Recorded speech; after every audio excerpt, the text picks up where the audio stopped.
Hello, America. I'm Mark Levin. This is Life, Liberty, and Levin. Zuhdi Jasser, pleasure to see you. It's great to be back with you, Mark.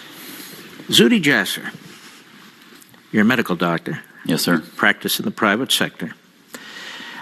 You founded and are president of the American Islamic Forum for Democracy and co-founder of the Muslim Reform Movement. You're a first-generation American Muslim. Your parents fled the oppressive Ba'ath regime of Syria in the mid-1960s for American freedom. You're a patriot. You earned your medical degree on a U.S. Navy scholarship at the Medical College of Wisconsin in 1992.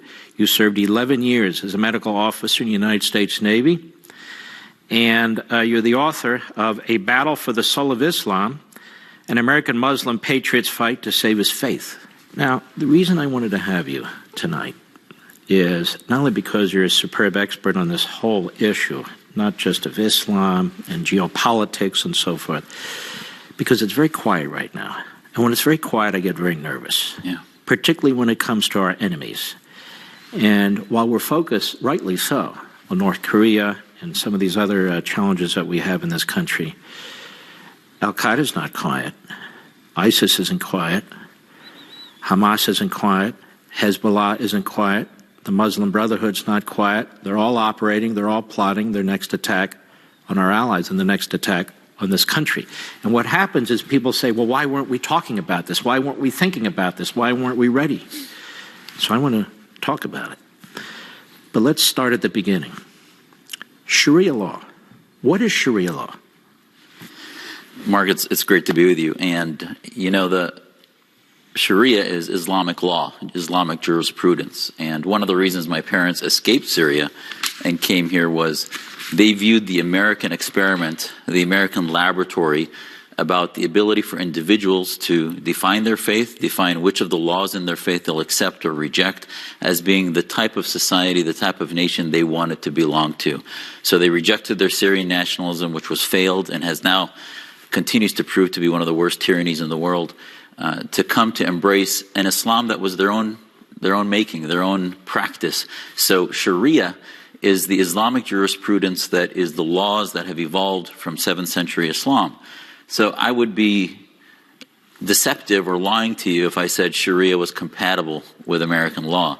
My Sharia is the Islam of American patriots that I know that are Muslims that reject political Islam is, but the Sharia of Saudi Arabia, of the Pakistani Islamic law, of Egyptian law, of the Muslim Brotherhood, of Hamas, those Sharia theocracies are incompatible with American law. So ultimately, now as we're finishing our holiest month of Ramadan, we just finished it, it's our holiday this weekend, my personal Sharia tells me how to pray, how to fast, how to follow my personal pietistic laws. But then there's Sharia that gets involved in criminal law, that gets involved in prohibiting speech. In governance. In punishments, in the inequality of men and women, the torture of dissidents, and all these other things that are done under the name of Sharia in Iran, in Saudi Arabia, and other theocracies or quasi-theocracies. So as Americans try to get their head around what is Sharia, I would tell you, look at our own history. America was founded on a rejection of theocracy. Islam is in that time in its history right now. We're basically in the 16th, 17th century of what Christendom was in at that time. And right now, as it's quiet, as you said, the Muslim world is not quiet. The Iranian people are revolting in the streets in the thousands against their theocracy. My family in Damascus and Aleppo are dodging chemical weapons and helicopter gunships and a genocide from the Syrians, from Hezbollah, from Iran, from Russia. The Muslim Brotherhood is growing. ISIS may have been decimated in Syria, but jihadism, global Salafi jihadism, which is this ideology of anti-Westernism, of theocracy, is growing faster than it ever has. Do you think the American media, the American media chases shiny objects, pretty much. Do you think the American media is substantive enough to understand that these threats remain out there, because they do a very poor job of covering them? Well, I think, the honest portions of the American media, whether it be conservatives like yourself or others that are willing to talk to Muslims with a tough love, I think are addressing the issue. I think we've seen, like our organization and our Muslim Reform Movement leaders have shifted the needle, where after 9/11, no one would talk about Islamism and Islamists. And now we're starting to see a conversation where we recognize that it's not just terrorism. I mean, I'm a doctor, as you said, and I treat disease. I don't treat symptoms. And the disease of what we're facing is not just terrorism. That's a symptom. That's a whack-a-mole program. The disease is political Islam, Sharia states. The concept that our identity as Muslims is wedded to a national identity of Islamic governance. So there may be many Muslims in America that are here that reject sort of secular society. So the American media, and I think especially on the left now, if you get away from their 95% Trump derangement syndrome, where they're focused too much on completely ignoring the global issues that are continuing to evolve, the rest, because of the influence of foreign governments, Islamic states, and their funding of think tanks, especially on the left, the Clinton Foundation and their money from Qatar and the Saudis and others. And we see also this problem on the right. We are unable to have a honest conversation about the influence of Islamic movements and Sharia-type movements in our country and the influence on changing the narrative. And until we look at that problem and fix it, we're never going to treat the disease. It's a problem I want to get to in just a second. You talked about the founding of America. John Locke, the Enlightenment, religions most have gone through this Reformation period. So there isn't this conflict between the Enlightenment and people of faith and religion. You're saying not so with a lot of the Muslim world. In the United States, we have this First Amendment. It's really quite brilliant. The free exercise of religion, but no establishment of religion. And it was based on, like much of the Constitution, Judeo-Christian concepts. But not just that. Aristotle, Cicero. Cicero wasn't a Christian, per se. I mean, it was the Romans who killed Christ. Mm-hmm. And yet, so basically our First Amendment says, look, if you're not out to destroy the Constitution, if you're not ideologically driven to eviscerate this society, then have at it. You can be an atheist, you can be a Buddhist, Muslim, Jewish, Christian, whatever you want. Isn't that the genius of the First Amendment? Absolutely, and I have to tell you, this is why America, and American Muslims especially, have a responsibility by being blessed. If I had grown up in Syria or Saudi Arabia, I would not be the man who sits before you today, respecting and learning from authors like yourself and having the opportunity to be on Life, Liberty, and Levin and talk about freedom, right? I would be a different consciousness because I'd be fighting for my freedom in Syria. I probably wouldn't be alive today. Or if I lived in Saudi Arabia, I would have been influenced by more anti-Western conspiracy theories, etc. So America needs to get out, especially the left, needs to get out of its ethnocentrism and obsession with what's happening in Washington and Hollywood and start looking at the world and saying, you know what? A quarter of the world's population is Muslim. It's a 1,400-plus-year-old religion that now is going through a time in history in which it's beginning to move against dictatorships and against theocracy. We can take sides in that, or we can continue to work with just a strong horse and pretend that somehow through a bigotry of low expectations that Arabs and Persians and Muslims in general want to be run by dictators and theocrats, and that could not be further from the truth. Every human being wants to be free. And people say, well, Islam needs a Martin Luther. You hit the nail on the head. It's too early for a Martin Luther yet. We need a John Locke, James Madison. We need Jeffersonian religious freedom papers to begin to start to teach our youth. I mean, one of the things I teach my 3 young children is the only thing I would ever want to die for, and this is the reason I joined the Navy, is America and our Constitution. I was taught by my parents that while we love and pray to God and we read our scripture in the Arabic Quran, I'd never want to die for that because God doesn't need me to die for him. And my scripture is between me and God. I don't need a state to have that as a constitution. What the state needs to do is protect my individual rights to speak, to practice, or reject any parts of the faith that the men in beards and long robes want to ram down my throat. So that's the beauty of the American experiment. And we have a responsibility in this country, living in this blessed freedom, to give back to the world and start to put forth a form of Islam. And that's what our Muslim reform movement is about, is using the free market of ideas that exists here to begin to have critical thinking and pushing back against. Right now, there's only 4 schools of Sharia in Islam, of Sunni Islam, and only a couple in Shia Islam. Back at the beginning of Islam, there were thousands of schools of thought. So how do people expect Islam to do away with its ISISes and its Muslim Brotherhoods if there's no critical thinking?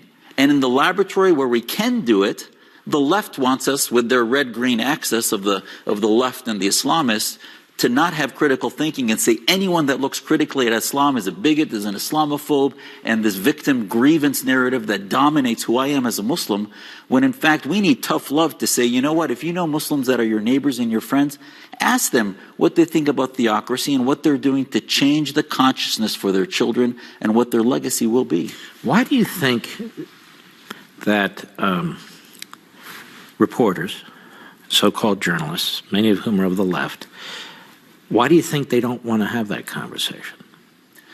Because every minority group to them is a tool for pushing forth a collectivist movement. Whatever it is, they exploit it.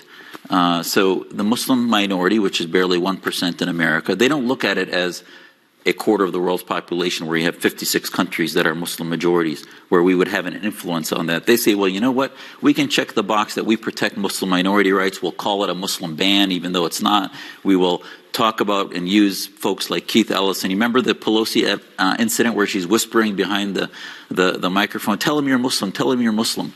That's all that matters to them. It's an identity politic. And they exploit identity politics in order to use us as a hammer against the right, so that they can obsess into saying that they are the answer to bigotry and et cetera on the right, which could not be further from the truth. It's part of the left's demagoguery, where they actually, in a bigoted sense, use race. They racialize Islam. Islam is an idea, it's not a race, but yet they racialize it. So they prevent critical thinking within communities, individual thought, as they've done with the African American community, the Hispanic community, and they have no interest in looking globally at how Muslim women are treated in Iran, how they're treated in Afghanistan, and in Saudi Arabia, because feminism to them is really also a tool for how to get to the right, rather than actually being about principles. Could it also be that there are organizations that push the narrative that the left once pushed? Organizations like CARE, as an example, organizations like CARE that are domestic organizations with a foreign influence that really are the counter to your organization in this reformation that you're talking about, take a much more fundamentalist approach to Sharia law, and they are seen in the media and they are seen in government all the time. I want your opinion on this in one moment. Ladies and gentlemen, you can join us almost every weeknight on Levin TV at crtv.com, at crtv.com. I hope you'll join us. We'll be right back.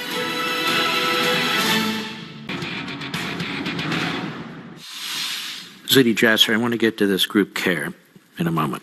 But thinking about what you said, if the American media is so objectionable to a discussion about Islam, how do we expect the foreign media, much of which is state-controlled in these other countries, to even consider discussing Reformation in Islam and so forth?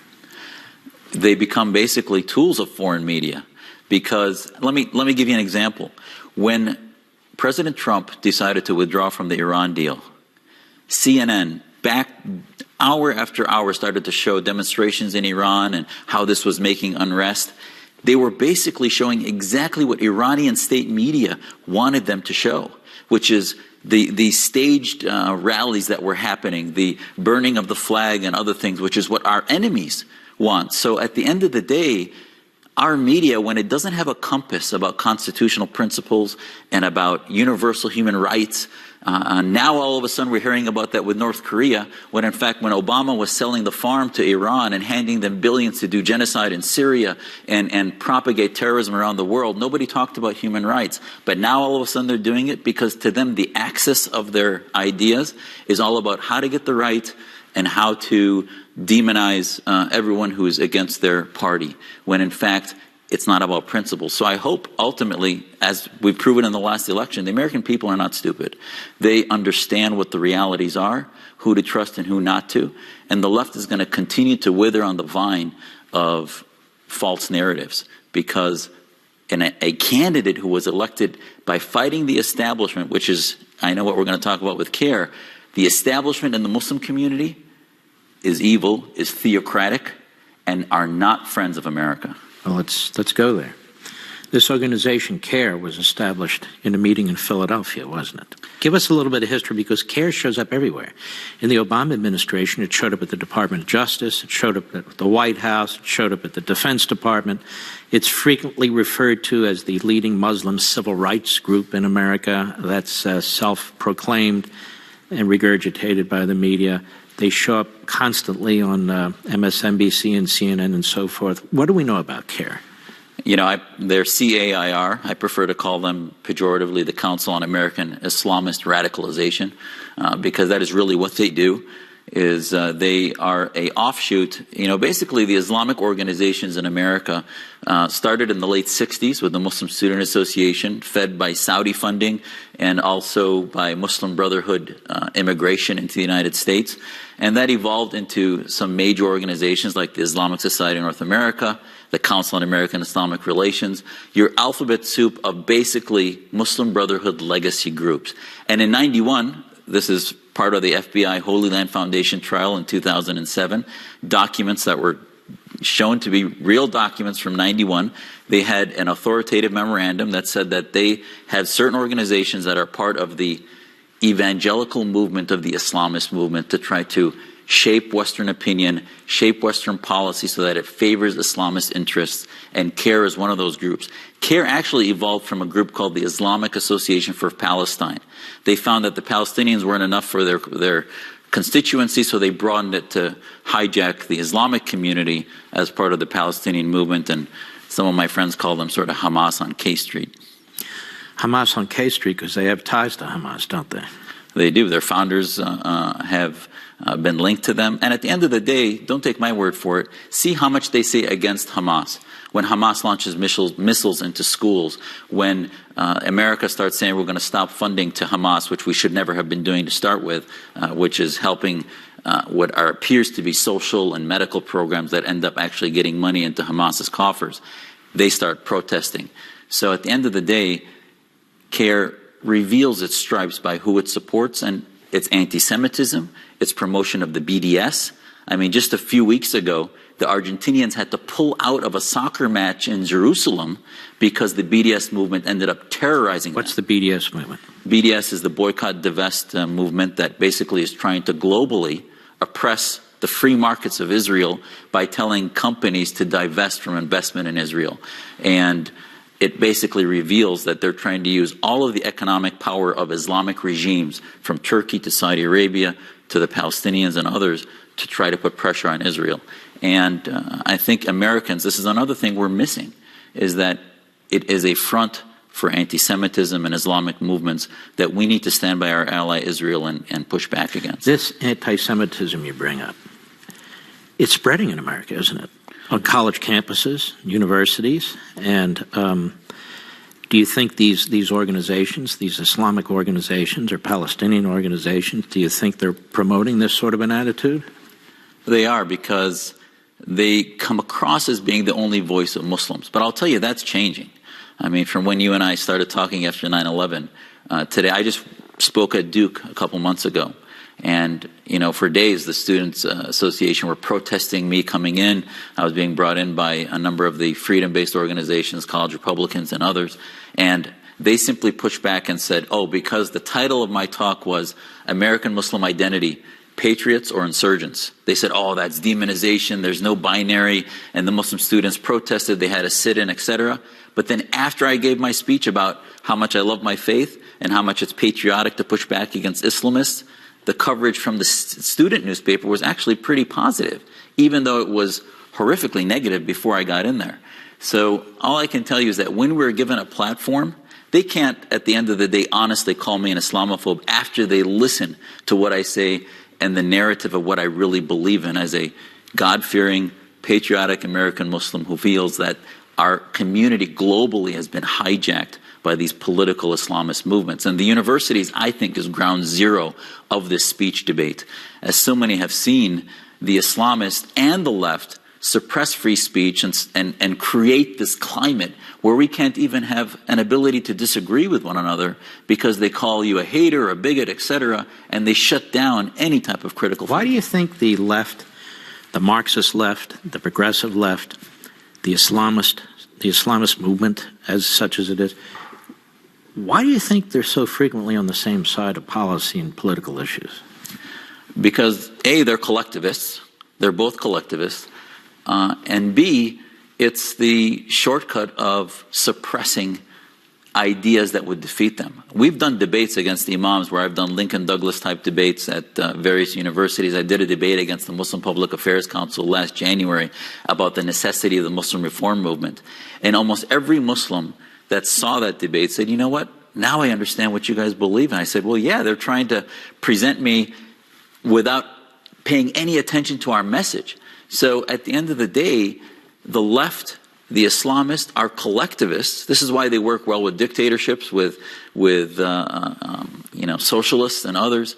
It's all about collectivizing control of thought and preventing freedom, individual thought, and what really conservatism is all about. So much for freedom of the press. You know, we have the press in this country, 90% of it, I think, is of a groupthink type, which you're talking about here. And they claim that they are defending the First Amendment and freedom of the press, when in fact, as you've also pointed out, they squelch and they suppress opinions that they personally do not agree with. We'll be right back. Bombings happening in the city of Jalalabad. 19 people were killed in today's attack. 36 were killed on Saturday. Both attacks were against gatherings of Taliban fighters. ISIS claiming responsibility for Saturday's attack. ISIS considers both the Afghan government and the Taliban to be its enemies, and it was not part of the holiday ceasefire. Brooks Koepka has won the 2018 U.S. Open, his second U.S. Open victory in a row. Koepka is the first golfer in 29 years to successfully defend the U.S. Open title and only the seventh person to ever accomplish the feat. He edged out England's Tommy Fleetwood by a single stroke. Koepka now moves up to the career best fourth place in the worldwide rankings. I'm Lauren Green. Now back to Life, Liberty, and Levin.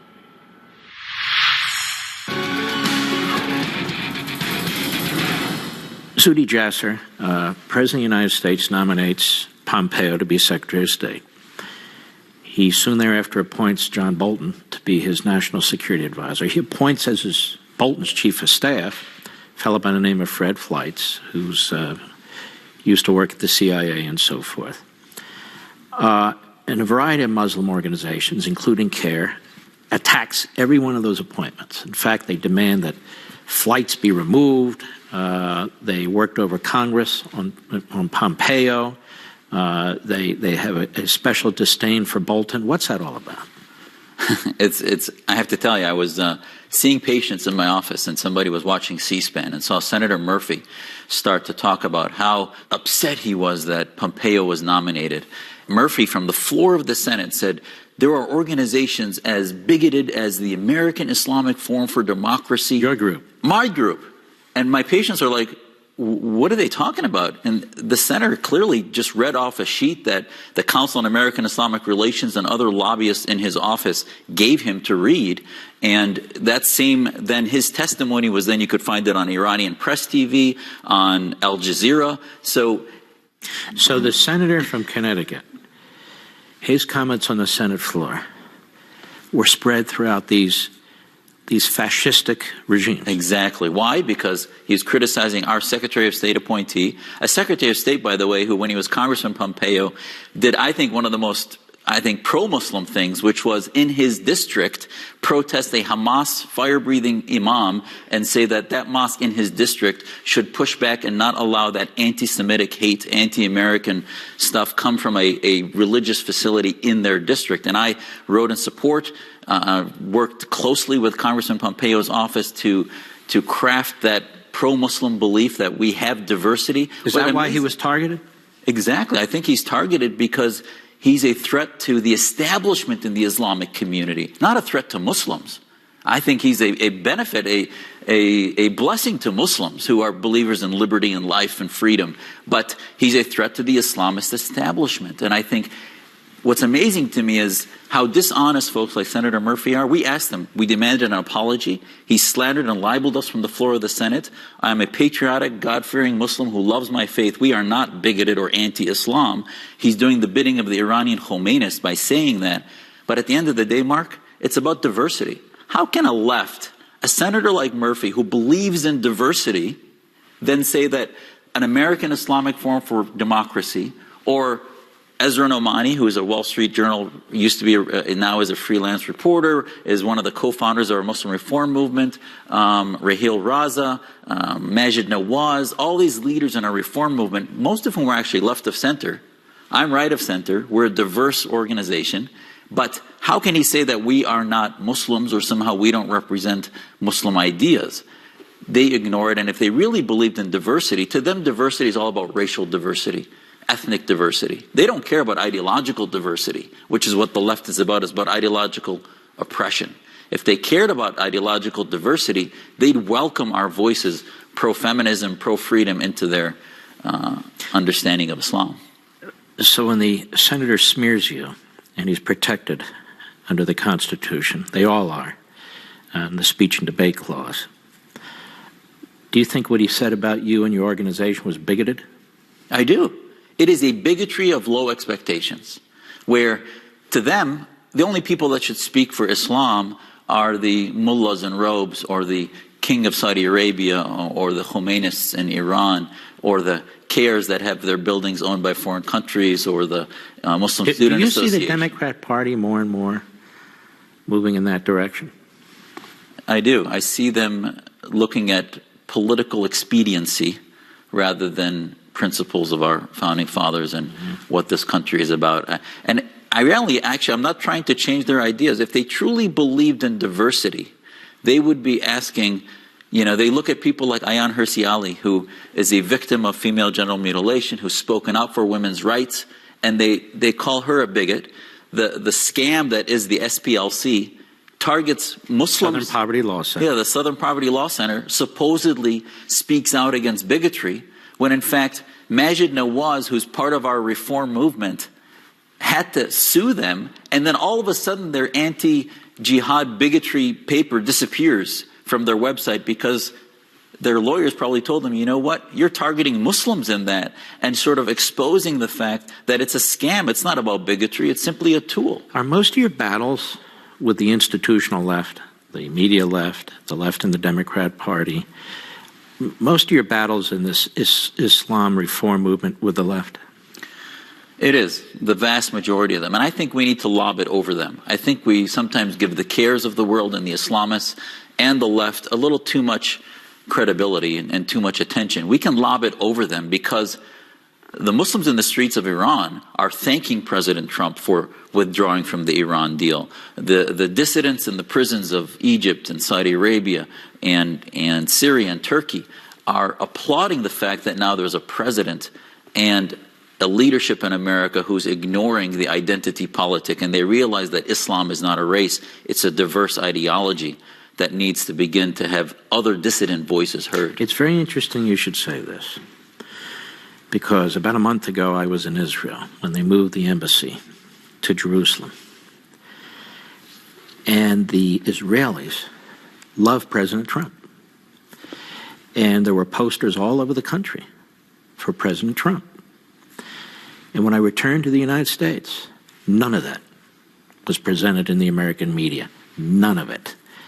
Instead, the Israelis and the IDF were being accused of murdering Palestinians on the Gaza Strip because Hamas, which, as you pointed out, controls the Gaza Strip, and was rushing the fence with 30, 40, 50,000 people. And they're very brave. You know, for them, it's men and women first. It's women and children first. And so the Israelis were trying to defend their border, but the American media had it completely the opposite way. It is very interesting to me who they point out as the heroes. Barack Obama, the great Barack Obama, sat on his hand for 10 days when the people of Iran were rising up. The great Barack Obama with his red line while the Syrians were being killed with chemical weapons, all kinds of destruction, and so forth and so on. We'll be right back.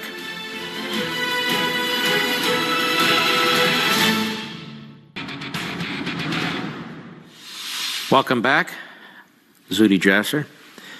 The Iran deal, such as it, we still don't know everything that was in this Iran deal with all these secret side deals, but we do know that what the Iran deal did is take all the sanctions that the Bush administration had placed on Iran, which were crushing its economy, destroying its currency, pretty much on the brink. You have the people of Iran rise up for over a week.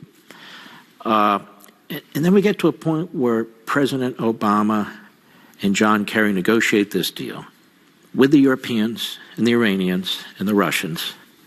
$150 billion flows into this country, not to mention $1.7 billion in ransom money. And the controls for what Iran's going to do are either nebulous or really non-existent. And Iran is guaranteed to have nukes in a decade.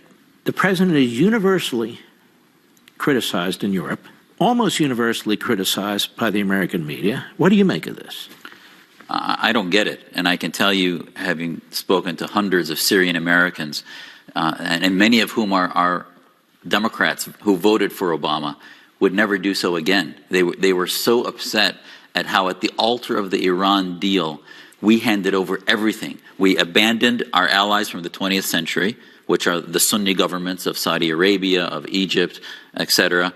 We then also handed them money that we lied to the Iranian people, where Obama in videos was telling the Iranian people that this money will help their economy. And this year, in January 1st, when the revolution restarted again, this green revolution, this time it's not just in Tehran. The revolution was happening in front of the theocratic teaching centers in Qom and other cities of Iran where the clerics are taught. That's what's amazing about this latest revolution in 2018. That started way before we pulled out. So the Iranian people in that revolution were holding signs saying that stop sending money to Syria to kill Syrians. We need it here in this country. So we handed them money to spend more on short and long mid-range missiles, to fund Hezbollah, to spread global terror. We abandoned many operations globally to try to get to Hezbollah at the altar of the nuclear deal. We then allowed companies to come into Tehran and begin to open up shop like Boeing and other European companies, which never works to bring down a regime, actually helps to strengthen them. And as the sanctions ended, the Khomeinists were becoming even more belligerent. So at the end of the day, we got nothing in return, no even assurance of their nuclear disarmamentation. At the end of the day, we were more insecure. And now within months of us pulling out of the deal, the Iranian people are starting to see their economy weaken, which is actually helping them destabilize their government, and they actually see a light at the end of the tunnel. They're extremely thankful. The people of Iran who we would share our values with are thankful of what President Trump, John Bolton, and others have done now. And I think there is I don't know what planet the left is living on and thinking that somehow that was wise. I think we're proving now that the best anti-nuclear program would be to destabilize that regime and hopefully have a revolution to bring forth more democracy. This civil war, it's more than a civil war. These battles in Syria, these taking place, has really exposed Turkey, hasn't it? And Erdogan, who has become a fascist. Still an American ally, apparently. He's always been. Erdogan, when he even was running back in early 2000s, said, democracy is a train. You use it until you get to where you want to go, and then you get off. He is a cultish leader of a neo-caliphate that he wants to establish hegemony on, America should really look at suspending them from NATO. He is using language against the European nations where if Austria decides to shut down a few mosques, he basically starts using war language against them. If the Danish decide to outlaw the burqa, he then is starting to belligerently talk against them. So this is a country that we supposedly have a treaty with in NATO, and yet he's using language, hegemonic language about Islamic supremacy, while our families in Syria, if we want to blame, other than blaming the Assad regime, Iran and Russia, any country that radicalized the Syrian revolution was Qatar and Turkey especially. And very briefly, and he's cozying up with Russia, getting weapons from Russia, yep. now, isn't he? His latest shipment of missiles were from Russia because he said, well, the Europeans and the West are becoming antagonistic, so I'm going to go to Russia. This guy, the NATO treaty means nothing to him. So if you want to contain him, Americans need to wake up that while we're obsessed with whatever the media in Washington and New York are obsessed with. Daniels oh and my God. So forth. It is horrifically negligent for us to ignore what's happening in Turkey with Erdogan. While the biggest mosque opened in America today in the last few years, now the largest mosque is in Maryland, which is a Diniyet outpost of the Turkish government.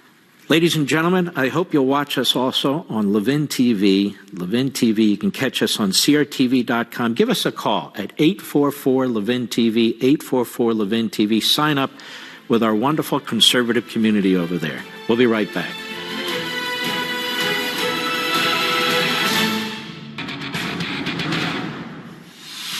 The president has been trashed early on when he wanted to put in place immigration rules that limited, at least for a period of time, individuals coming into this country, refugees, from certain countries. And even federal judges, many of whom were appointed by Barack Obama, accused him, essentially, of being anti-Muslim. Do you see it that way? Absolutely not. I mean, to hold a president accountable to words he may have said in his campaign, I might have disagreed with his word choice of how he expressed things. Bottom line is his policy today, it is absurd to say, I mean, I'm the fruit of Muslim immigrants that came here to practice their faith. So I believe that at the core of Americanism is a pro-immigration sense. But it is un-American to say that we should have lotteries or that we should have chain migration. I don't understand that. Americans who want to be, people who want to be Americans should be welcomed based on ideology. Communists, Islamists, collectivists who don't believe in our American constitutional law should not be allowed in. So an Islamist ban is very appropriate. And the previous administration, not only Obama, but the Bush administration also, have never really articulated how we vet refugees. Is an Islamist ban a Muslim ban? No.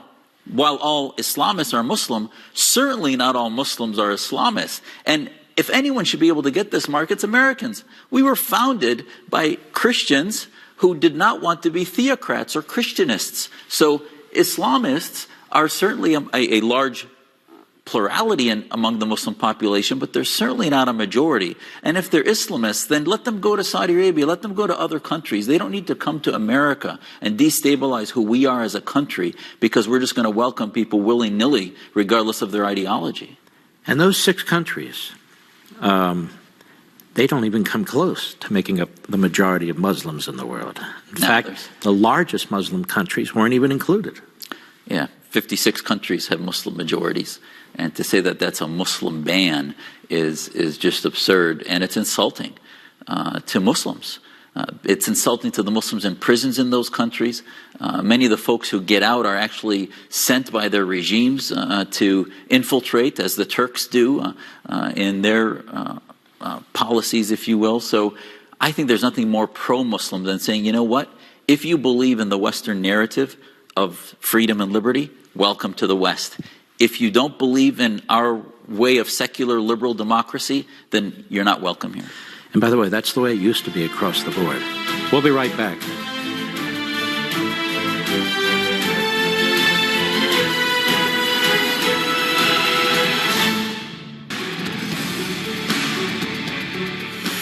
My final question to you, Zuhdi Jasser.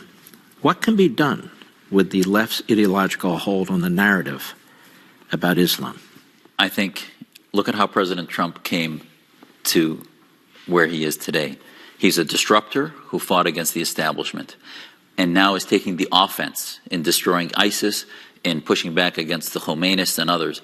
So I would ask the American people and President Trump to take the offense, to embrace disruption, embrace some chaos in the Middle East. As bad as that might sound, revolutions are good, not the ones with Islamists winning, but the ones with those who share our values. The president talked about a commission on radical Islam in his campaign. It's time to convene that. It's time to no longer just have iftar dinners that bring in ambassadors or that bring in Islamists, which thankfully he didn't do this year, but bring in almost a freedom forum into the White House of Muslim dissidents of our Muslim reform movement to say, these are the Muslim side who we want to take. There's nothing more pro-diversity, pro-American than embracing Muslims that reject theocracy, and we're going to let them stand on our shoulders as Americans and show that we're pro-Muslim but anti-Islamist. So embrace the freedom fighters, as we always have, even those who fought communism and fascism and so forth. Do the same with Muslims. Thank you very much. Very, very important. Thank you. See you next time on Life, Liberty, and Levin.